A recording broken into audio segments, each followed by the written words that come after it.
Let's go ahead and solve some linear differential equations. So here's our first one, y prime minus 2y equals x squared times e to the 2x.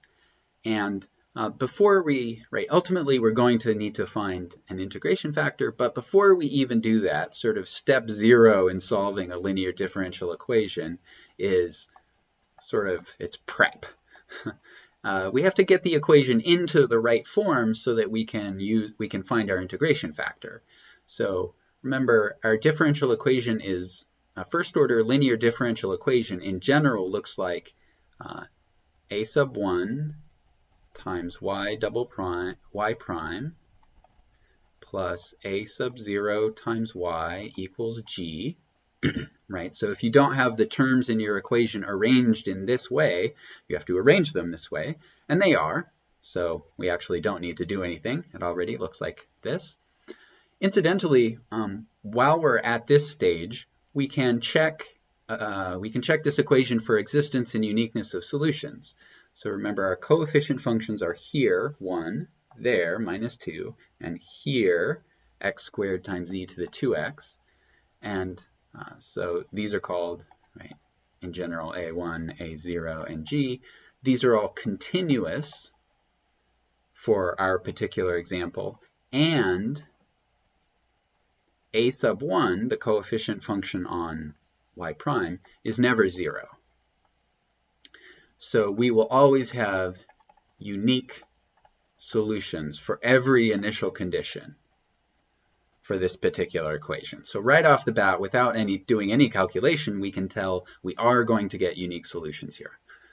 Okay, the next bit of prep is, remember, before we found the integrating factor mu, we had to make sure that there was a 1 showing up in front of our y prime. So in general, you have to divide everything by a sub 1.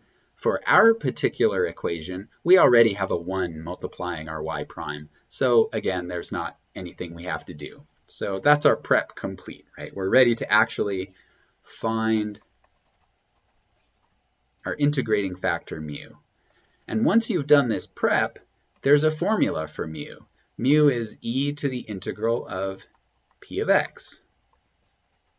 Right? For our particular equation that we have in front of us, p of x is just minus 2. It's the coefficient on the y term. So we can find mu. Mu is e to the integral of minus 2 dx, and that's e to the minus 2x. All right, so we know mu. Now, you might wonder, hey, this integral is an indefinite integral. Couldn't we put a plus c up here? We could, and if you use e to the minus 2x plus c as your integrating factor, it does work. But later on, when you're solving, the c cancels, it turns out. So it doesn't really matter if you put the plus c there or not. So you might as well not put it there, because it just makes everything else easier. All right, so now we know mu. The second thing to do is multiply the equation by mu.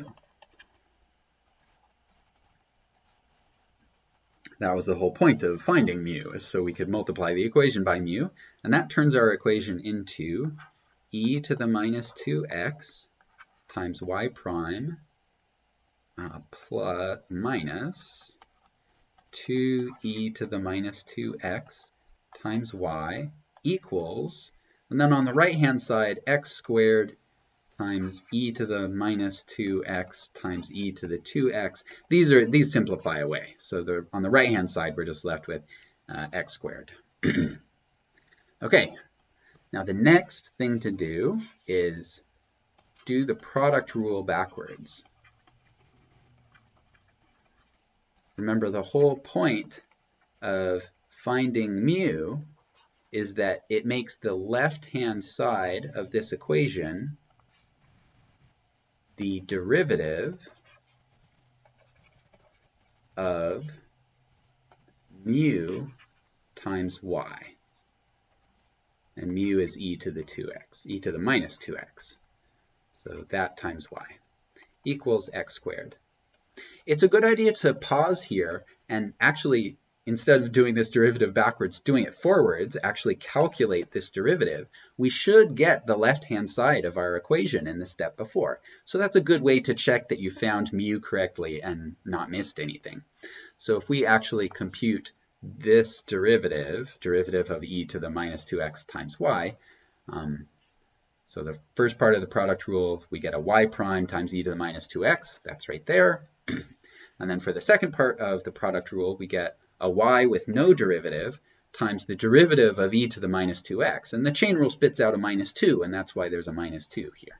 So this checks out. All right. After we've done the product rule backwards, the next thing to do is just integrate. Right, we're set up to integrate with respect to x on both sides of this equation. So we get the integral of derivative with respect to x of e to the minus 2x times y dx. And on the right-hand side, integral of x squared dx. All right. Now on the right-hand side, both of these are indefinite integrals, so we're going to have to put a constant of integration somewhere. And I'm going to put it on the right-hand side. So on the right-hand side, we get 1/3 x cubed plus a constant. On the left-hand side, the integral and the derivative undo each other. That's the fundamental theorem of calculus. And we're left with e to the minus 2x times y. And now finally, we need to finish solving for y. So we can just multiply both sides by e to the 2x. So we get y equals 1/3 x cubed times e to the 2x. Sorry, that should, yes, e to the 2x plus c times e to the 2x. Don't forget that, right, as soon as this c appears, anything you do after that, the algebra can affect the c term. So it's not c by itself anymore, it's c times e to the 2x. All right, so here's a solution to that differential equation. If you're skeptical that this really worked, you can pause the video and plug this into the original differential equation and just check that it does in fact work. This is a solution to the differential equation. And we could also check that we can satisfy any initial condition with this differential equation. So this is actually every solution to the differential equation. All right. That worked pretty well. Let's try it on another example. So how about this one? dy dx plus 1/x times y equals 3 times cosine 2x. So our prep is already done. This is already in the form we need to use our formula for mu. So we need to identify what is the p of x function, and that's the coefficient on y, so it's right there. So that's 1/x. So mu is e to the integral of your p function, so e to the integral 1/x. That's e to the natural log x, and that's just x. Let's solve this. So something to notice about this differential equation is this coefficient function is actually discontinuous at x equals 0. So really, we should, no solution to this differential equation will cross x equals 0. So we should solve this either for positive x values or for negative x values. Let's solve it for positive x values.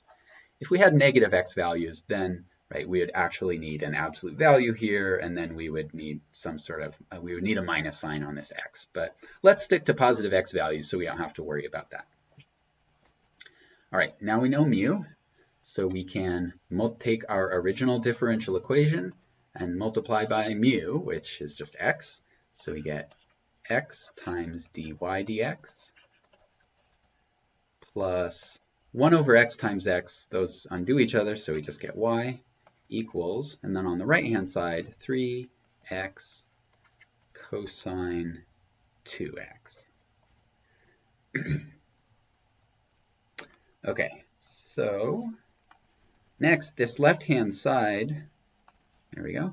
This left-hand side is supposed to be the derivative with respect to x of mu times y, and mu is just x. So at this point, pause and check that this is correct. So now that we've done the product rule backwards, do it forwards just to make sure that you haven't made a mistake. So derivative of x times y is x times y prime plus x prime times y, and x prime is 1. So yes, this is correct. And then on the right-hand side, 3x cosine 2x. Now we're ready to integrate. We can integrate on both sides here with respect to x. On the left-hand side, the integral and derivative undo each other, and we get x times y. On the right-hand side, well, now we have an integration problem to do. We have to figure out what technique of integration would let us work out this integral. And so we can move the 3 right outside there. But a constant, x times a trig function, that's kind of a classic case for integration by parts. Remember, integration by parts says that the integral of u dv equals u times v minus the integral of v du, right? So in this case, we're going to take u to be, let's see, u is the one we want to differentiate, so that's going to be x, and dv is the rest of it, so cosine 2x dx. Okay, that means du is just going to be dx, and dv, we have to integrate cosine 2x, so v is, the integral of cosine 2x is, I guess, 1/2 sine 2x. Okay, so now we can put all this together using our integration by parts formula. So u times v, that's supposed to be a u times v, that's 1/2 x sine 2x, okay, minus the integral of v times du, so that's 1/2 sine 2x dx. And now we still have an integral to do, but this is an easier integral than the one we started with. So x times y equals 3 times, why don't we factor out a half? So I'm going to factor out this half and this half. So 3 over 2 times x sine 2x minus, so now I have to integrate sine of 2x, and that's negative, so this is a plus now, 1/2 cosine 2x, plus a constant, right? Remember, when you evaluate your last indefinite integral, you have to remember that there is a constant of integration there. Okay, and then finally, last step, we can divide by x to get y. So y is 3 over 2 times, I'm going to divide each piece in here by x. So we get sine 2x plus 1 over 2x times cosine 2x plus c over x. All right, and again, notice that don't forget to do the algebra with c. When you divide by x, c also gets divided by x. Okay, so there's the solution to this differential equation. Notice that always when you're solving a linear differential equation like this, you're going to end up with some sort of integral problem that you have to do. So you have to have your integral tools pretty sharp. Final example here. Let's solve this differential equation. And here we have an initial condition. So once we solve the differential equation, we'll have to apply this initial condition. All right, so this is linear. You can see that this is set up as a linear differential equation, but this leading coefficient isn't 1. So before we sort of, as our prep step, remember we have to divide to make this leading coefficient 1. So divide everything by x. We get dy dx plus 2 over x times y equals x plus 1 over x. Okay, so now our p function is 2 over x, and we can find mu now. So mu is e to the integral of p. So that's e to the 2 times the integral of 1 over x. I moved that 2 outside the integral just so we don't have to worry about it as we integrate. So e to the 2 natural log x. So this is e to the natural log x squared. So this is x squared. All right. I notice that often you have to do some algebra when you're simplifying mu, just so that you don't have to try to do an integral with something like this in it. Okay, so now that we know mu, we can take not the absolute original equation, but after we do our prep, take this equation and multiply by mu. We get x squared dy dx plus 2x times y equals x cubed plus x. So there, as I multiplied both sides of this equation by 2x squared, I did some simplifying along the way. Now we do the product rule backwards. So if we did everything right, the left-hand side should be the derivative of mu, which is x squared times y. So now pause for a quick check. Do your product rules. So derivative of x squared is 2x times y, that's right there. And then x squared times the derivative of y, that's right there. So yes, this checks out. Equals x cubed plus x. Now we can integrate on both sides. On the left-hand side, as usual, the derivative and the integral undo each other, and we get x squared times y. And on the right-hand side, this is 1 over 4x to the 4th plus 1/2 x squared plus a constant, right? Don't forget your constant of integration. And now divide everything by x squared. So y is 1 over 4x squared plus 1/2 plus c over x squared. All right, good. So we found our general solution, but remember we had an initial condition. So what was it? Y of 2 is 1. So y of 2 is supposed to be 1. And remember how we use an initial condition is we take our x value and plug it into the formula for our general solution. So we get 1 over 4 times 2 squared plus 1/2 plus c over x is 2 squared.